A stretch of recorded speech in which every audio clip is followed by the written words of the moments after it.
Bonjour, dans les années 1900, beaucoup d'auteurs de science-fiction imaginaient en l'an 2000 les voitures volées. Eh bien, c'est raté. De nos jours, avec la flambée du cours du pétrole, l'idée n'est plus de les faire décoller, mais plutôt de rouler propre.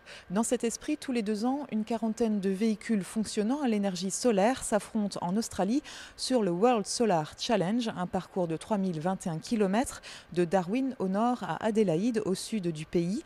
Pour la prochaine édition prévue en 2013, une équipe bretonne est en lice et travaille sur son véhicule, notamment au Véhipôle à Ploufragan. Reportage de Laurent Durusquec.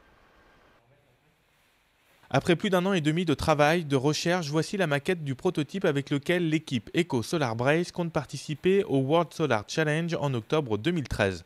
Un véhicule de 4,3 mètres de long et 1,8 m de large, équipé de 380 cellules solaires sur 6 mètres carrés de panneaux photovoltaïques. Un prototype qui devrait voir le jour dans les 6 prochains mois. De là à parler de voitures du futur, il y a un pas que les concepteurs ne franchiront pas justement. L'implanter sur des véhicules de particuliers, ça risque d'être compliqué, je pense. C'est vrai que là, on roule dans un désert, on a 6 mètres carrés, ça fait quand même une voiture assez imposante. Le poids de la voiture est quand même assez faible par rapport à une voiture particulière. Mais ce qu'on peut voir sur cette course qui existe depuis environ 20 ans, c'est que depuis les premières jusqu'à aujourd'hui, la technologie solaire a vraiment beaucoup évolué. On arrive aujourd'hui à pouvoir atteindre les 170-180 km/h sans problème avec le solaire.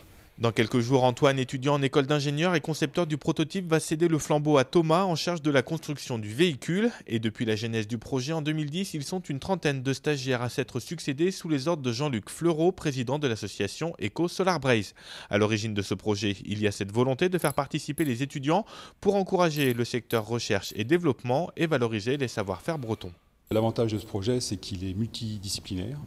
Et ça s'étend de la mécanique à l'électronique, en passant par les moteurs électriques, les panneaux solaires bien entendu, les batteries. Donc ça fait appel à des compétences dans les matériaux composites, dans des batteries haut de gamme, dans toute la partie électronique pour gérer intelligemment l'énergie qui sera à bord du véhicule.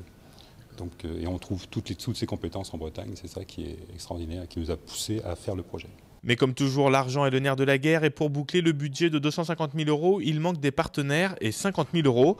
Une somme qu'Eco Solar Braze espère collecter avant de s'envoler pour l'Australie avec comme objectif sportif le top 10.